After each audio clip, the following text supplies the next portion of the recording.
मुझे एक दफ़ा एक लड़के का मैसेज आता है और वो कहता है कि जी मैं किसी से बहुत प्यार करता हूँ और मैं उसको तहज्जुद में भी मांगता हूँ। सरप्राइजिंगली उसने कहा कि कोई लड़की होगी या किसी से वो मोहब्बत करता होगा। सरप्राइजिंगली मैंने इसलिए कहा है कि लड़के की तरफ से मैसेज आया था कि मैं तहज्जुद में उसको मांगता हूँ, मैंने बड़ी दुआएं की हैं।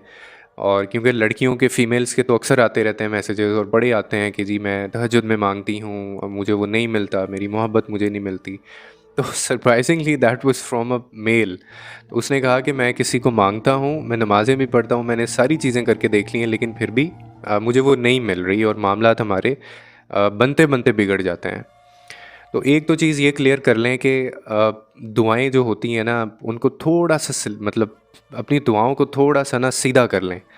कि अल्लाह ताला यहाँ पे कोई मतलब ऐसा नहीं है कि वो हमारे जोड़े बनाने के लिए बैठा हुआ है और उसने हमने एक बंदे का नाम उसको बताना है और वो बंदे की मर्ज़ी हो या ना हो, लेकिन वो दुआएं मांगने से वो उसको हमारे नसीब में लिख देगा।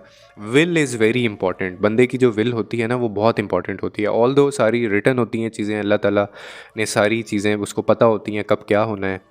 ज़िंदगी, मौत और जो भी हमारे इंसिडेंट्स होते हैं या मामलात होते हैं वो रिटन होते हैं पहले से, प्रीडेस्टिन्ड होते हैं। लेकिन दुआओं से भी बदला जा सकता है बहुत कुछ, लेकिन दुआएँ हमारी मतलब सिर्फ़ इन चीज़ों पे आप रब को ना डिफ़ाइन करें कि मोहब्बत नहीं मिली तो इसका मतलब दुआएँ कबूल नहीं हुई। और मैंने अक्सर वीडियोज़ में कहा है कि दुआ करने का मतलब हरगिज़ ये नहीं होता कि आपकी दुआएँ जो हैं वो कबूल होनी ही होनी होती हैं।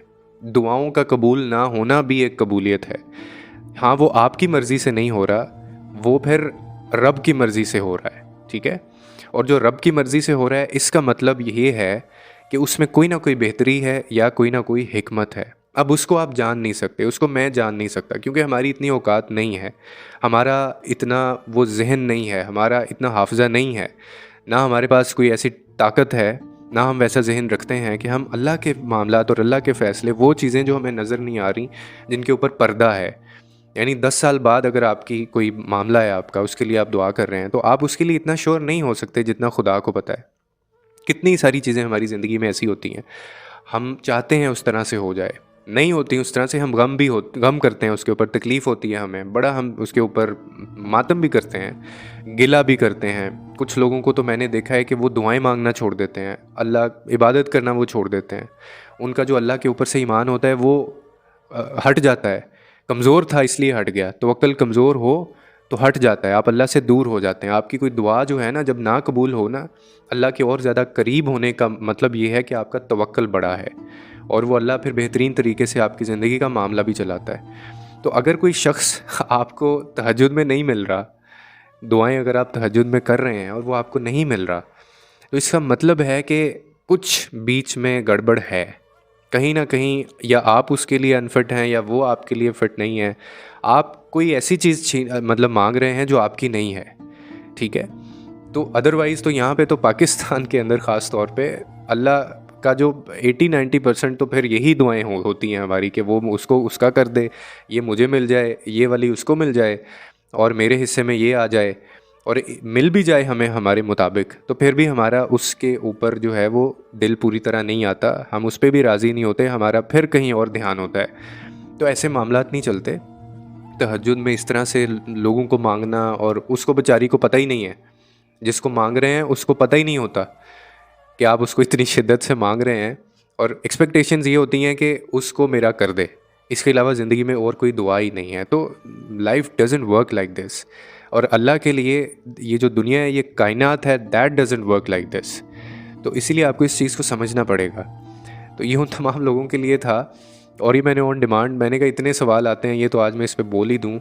इसमें देखें, अब इसको समराइज़ करते हैं हम लोग। मैंने ये बात की, दुआएं मांगना अच्छी बात है, किसी शख्स को मांगना भी दुआ में बुरी बात नहीं होती, लेकिन क्या आपने अपना फ्रेमवर्क पूरा किया हुआ है? अब अगला बंदा जो है वो इंटरेस्टेड ही ना हो, उसकी विल है ही नहीं है, और वो कहीं ना कहीं 2-3 दफ़ा आप लोगों का मामला होता होता बिगड़ गया, इसका मतलब है ना कि फिर कहीं ना कहीं कोई मतलब कहीं ना कहीं डिसकनेक्ट है कोई चीज़, आप उसको कनेक्ट करने की कोशिश कर रहे हैं। तो इसका बेहतरीन हल ये होता है कि आप सुकून में आ जाएं। सुकून में कैसे आना है? अल्लाह के ऊपर मामला छोड़ दें और आप इस उसकी हिकमत को कोशिश करें जानने की, वक्त दें थोड़ा सा। हिकमत को जानने का वाहिद एक तरीका होता है, अल्लाह के फ़ैसलों को समझने का वाहिद एक तरीका होता है कि वक्त दिया जाए, टाइम दिया जाए उस चीज़ को। और जब आप वो टाइम देते हैं, वक्त देते हैं, चीज़ें मामला बेहतर हो के क्लैरिटी के साथ सामने आ जाती हैं और आपको समझ भी आ जाती होती है कि अच्छा इसलिए वो मुझे नहीं मिल रहा था, क्योंकि बड़ा नुकसान इन्वॉल्व था या कुछ और आगे ज़िंदगी में जाके। मैं आपको बड़ी हंड्रेड ऑफ एग्जांपल्स दे सकता हूँ कि आपको मतलब आपके लिए वो नहीं ठीक है, लेकिन अभी क्योंकि इतना वक्त भी नहीं है, तो सिर्फ इस वक्त इतना समझ लीजिए कि वो तमाम चीज़ें जो आप दुआएं भी मांग रहे हैं शिद्दत से, और आप हर चीज़ आपने पूरी करके देख ली है, फिर भी नहीं हो रहा, तो इसका मतलब है कि कोई चीज़ है जिस पे पर्दा है, उसका इल्म सिर्फ अल्लाह को है। अल्लाह के ऊपर छोड़ दें फ़ैसला और उसकी हिकमत को समझें, अपने आप को थोड़ा सुकून में लेके आएँ और आगे चलें।